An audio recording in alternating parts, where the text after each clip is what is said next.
Today we will be hosting a sneaker battle from home. We have Justin Festejo. He is a camera op and video editor at Complex. He will be battling Brendan Dunne, co-host of Full Size Run. And we also have Jose joining us from Sneaker Shopping.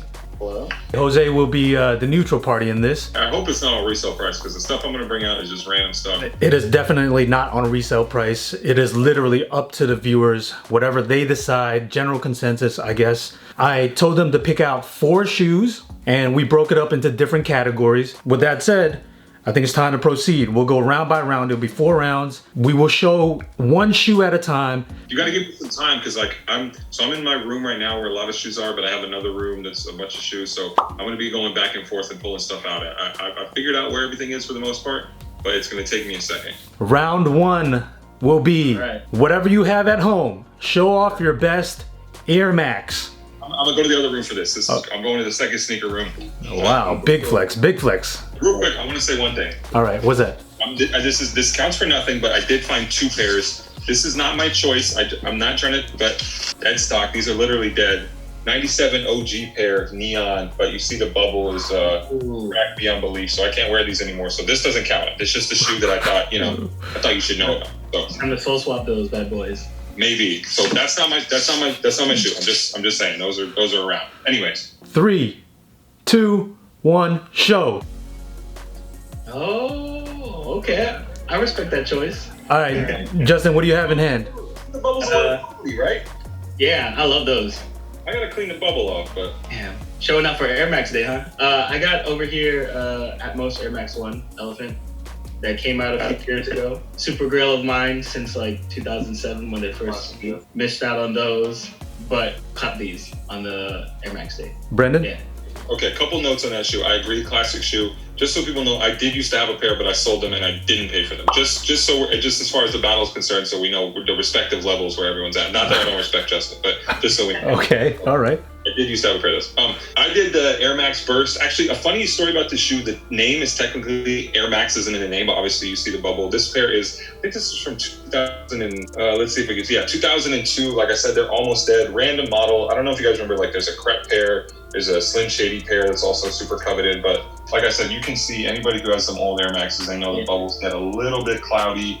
So did it with like an air dryer to clean it off. I've worn this pair a decent amount over the years. I know a lot of people don't like Air Maxes with a leather toe box like this, but again, I'm not going for the rare hype stuff necessarily. I'm going for the weirdo stuff that I like. So Air Max Burst, shoe you don't see too often. Okay, Jose, what are the prices looking like? Just so you guys know the era, this is the box we're talking about. That's the type of stuff those old school Nike boxes. You know what I mean? Justin Festejo's pair is weighing in at $7.99 resale. I don't know how much you sold your pair for, but maybe jump the gun. Dunne, your pair is untrackable. So it's priceless, that's what you're saying? Untraceable. You might have some advantage there because if it's a fossil that we can't find, then we'll leave it up to the people on what they think of that. Okay, so round 2 is show off your best colorful sneaker. This is a tough one for you, Justin. I don't have a lot of super colorful stuff. Not really. I came in mind with it because there was one that I scooped up not too long ago, and then I was like, oh, that's perfect for it. 3, 2, 1, go. Ooh! Brandon, what are you working with? Nike FLYKNIT trainer, rainbow. If you guys remember when FLYKNIT first came out, when they started doing the multicolor stuff, that was a big deal. So there was this pair. There was also a sample pair of this that looked different, but I have 2 pairs of these, I think still. There were a couple rainbow FLYKNIT racers. I love those, had a few of those. The FLYKNIT Lunar 1, there was a rainbow pair that was probably the worst of the bunch. I think all my colorful, so quick backstory on my collection and stuff I have in random different places, but I feel like the really colorful era shoes was like 2005 to 2010. All that stuff is out in Oregon for me, so I didn't have a lot to pick from, so that's why I'm going a little more recent here. Nike FLYKNIT trainer, still unworn. I don't know how well a lot of this stuff held up in terms of being like rainbow treatment, super duper Skittles, but this was an important shoe if you were around back then. That's like one of my favorite like silhouettes, FLYKNIT trainers in general. So I got the KYRIE, KYRIE 6. Yeah, Tokyo's? Yeah, Tokyo 6. Yeah, Tokyo edition. So fun story about these. I'm looking, it looks a little bit like a Yeezy too. I think they designed it to Yeah. So I was in Tokyo when Shout out to Ben. for the first time. And the cool thing about it was we're in Shinjuku at the ATMOS store over there. Shout out to the guys at ATMOS. Homeo. And you had to be in the physical location to pick You up. had to be there. You have to be in the city, yeah. Unless you popped it on StockX, but like I still have the Ooh. Japanese tag here somewhere. And technically, that's a big flex. No secondary market. Yeah, bam. You got the Japan tag. I was maybe third in line. There was only like. I respect that a lot. I respect the lineup because, like, you know, I feel like we get spoiled and we don't have to line up so often these days. So I gotta salute to you, Justin, for like actually going and lining up for a pair of shoes because sometimes we feel like we're too old for that stuff. So I do respect the work you put in. Also, while we're talking Japan, I'm not gonna give us a runner-up shoe every single time again. This shoe doesn't count at all. I mean, if you want to, go for it. Okay. It's right in front of me, and Murakami Vans. Ooh. Okay. I like the shoe, but also I like it because, like you said, there's like a moment behind it. When this shoe came out, Takashi Murakami, who's been closely involved with ComplexCon for years, he came to the office for an interview. So I had him sign my Murakami Vans skate deck. I don't think I had him sign the shoes. So the price went up. Like the Kanye West college dropout bear on there. That was a special moment for me. Fire. But again, that's not my shoe, and I'm not trying to flex. I'm just. We allow flexing around here. All right, Jose, give me some prices.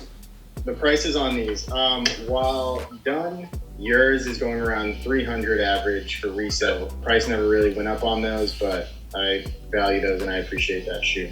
Justin, your sneaker is a little higher. I'd say the average is around 350. One pair going at 2,000, but it's a size 13, and I don't think anybody's gonna pay $2,000. No, we're not going 2,000. We're not putting that price down.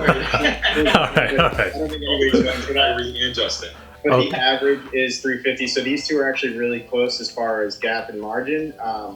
So I think that's it's an equal tie there. Pretty comparable. Okay. So round 3 will be your best Adidas runner. Justin, do you feel strong about this category? Because like, I love Adidas and I love a lot of their running models, but like this has never been my strong suit. I have a little something. I wouldn't say it's the best, but I kind of pulled a Dunne here where it's like it's a little obscure. So I love that. Yeah. Okay. Dunne, are you ready? Yeah. Okay. Hold on, let me get this framed out nice. Okay, I am ready. Adidas running, right? Okay. 3, 2, 1. Show your shoes. Bang. Ooh. Justin, go first. All right. For those who may not know, this is the Future Craft Loop, 100% recyclable. Mm-hmm. We scooped these up at an event last year where they debuted, and they can recycle these, crush these up, and then make it into another Ultra Boost shoe. All right, Brandon.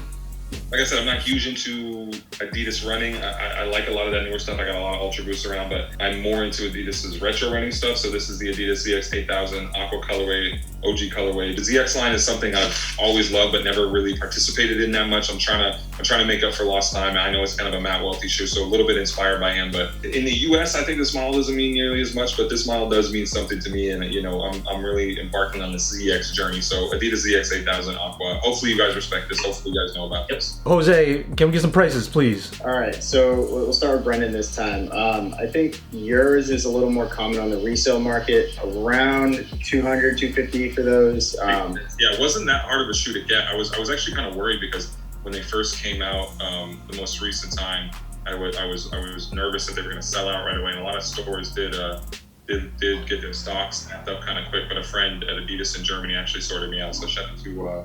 I don't know if I can say his name, but we won't say his name just not to get him in trouble. But shout out to him for sending me these. You know who you are. Justin, your future loop is the white pair, correct? Yes. Fortunately, I have bad news. There is no bid. There is no resale on these. There's one guy with a size 10.5 putting those out there for $1,500. What was the last sold? Let's check. I want to mention something too. Anybody who has this shoe got it like from the press event, I'm pretty sure. So whoever's selling that pair is because they. Shame on you. So you better be careful. Last sale is 2 dashes, and that's it. We haven't filled it in. And that's also why there's no resale info available for these because, Right. like I said, I'm pretty sure the only pairs available to the public were the ones that the press people got, Right. PR people got at that event. So not a lot 200 pairs. But a shoe that's got to be worth at least like $600 or $700, right? I would think. Yeah. But I think with the balance here, I mean, with what we have now on everything you guys have shown, with your pair of Air Maxes, Brendan, and these pair of Future Loops, think we're kind of calling it even right now on what you guys have for. Okay. But the people in the comments are picking, right? Just Yes. Yeah. It is up to the viewers to decide. So the final round is battler's choice. Whatever you guys want to pick to go against each other. okay. So bring out your best heat, all right? I'm finding the shoes. Justin, do you feel comfortable about your choice? Yeah. I think this is gonna be a cool one. It's like along the obscure lines too. I love it. I think it has a good punch too. Look at Okay. that. By the way, again, this is not a runner-up. I'm not. Look at that. Ooh. Ooh. Ooh. Hold on. Anyways, where were we? All right, 3, 2, 1, show. Ooh. Okay. What we got? What is that? Oh wow. Brendan, you gotta. This is- Me personally, I can't really tell what it is. Brendan, speak so that the Zoom goes to you. Oh, okay. I almost kind of want to just let the YouTube commenters figure out what this is. Here, we'll just hold it for a few seconds. I almost just want to not that it's like, again, not super rare, but just a weirdo shoe that is special to me. I had them sitting under my bed for a long time and I totally forgot about, but this is the Nike Decade. This is the shoe that the Heaven's Gate cult members wore when they did their ritual mass suicide. They all had on matching shoes. So this is an infamous shoe for that reason. I think a lot of people have like hoarded them, and it's a shoe that's like never come back out, and I suspect it won't come back out because it has this weird connotation to it or this weird connection, and Nike can't really bring this shoe back out in my opinion without having people make that connection, and so not probably a good look for the brand. But this is like an early 90s shoe if I recall correctly. Not that special, you know, it's just like a budget model, and that's kind of why I actually talked to like a surviving member of the cult one time for a story. Go Google that. Dead stock, never worn. It's actually in my size. I think I threw them, maybe not dead stock. I think I threw them on for like a photo shoot one time. But special shoe. Okay. It kind of reminds me of. Oh, Wait. hold on now. A little bit. A little bit. It Okay. has like the whole like Totally. thing, just Probably the Maybe- closest. Yeah. getting remixed. Okay. Okay, so we got right here Nike SB Huff, Respect that. right? 2004, I believe, was when they came out. You know, back in the day when they used to have a store in San Francisco. Have you worn those or are those dead stock? Nah, these are worn. I wore them like a couple times. I respect the choice. Not that many people have it, or if you're trying to look for it, it's hard to find now with all the prices going up. So Jose, let's get some prices. Wow. These are almost an even draw on the secondary market. Looking at Justin's, which I believe Justin you're at 9 for sample size, and Dunne I'm pretty sure you're close to a 9 as well. No, it's a 10.5, but I don't think there's 10.5? sizes of these, right? The StockX doesn't have those Heaven's Gates on there, but there is a pair on eBay that's going for $5,500. While Really? Justin is going for $5,000 on StockX. So I think if you're willing to spend that amount of money on a resale price, it's pretty close in my opinion. I'm actually going to say Justin's has to be worth more. I respect somebody trying to get $5,500 for these on eBay, but I don't think there's any way that's happening. I also don't think there's any way someone's going to pay $5,000 for the Huffs. I feel like it's got to be more like $1,500 or something, but that's just I'm not an expert reseller, so. There it is. That concludes the first ever sneaker battle from home. I hope everyone out there is enjoying their quarantine days. Fellas, any last words before we get out of here? respect to my opponent, man. Like, got that heat.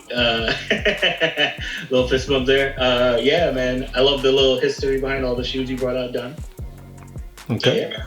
I'm just happy we got a chance to share our shoes. I don't want to give away everything that's in the closet. And like I said on your other video, Tony, like I get random people on the internet talking to me about he doesn't have anything. That's cool. Like I don't have like all the super expensive shoes that came out in the past 10 years. To be honest, I sold a lot of them, but you know, I got shoes that mean a lot to me, and that's what's important.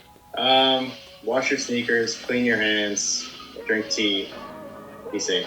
Throw a thumbs up too for the video. Yeah, hit that thumbs up. All right, we're out of here. Peace. Safe.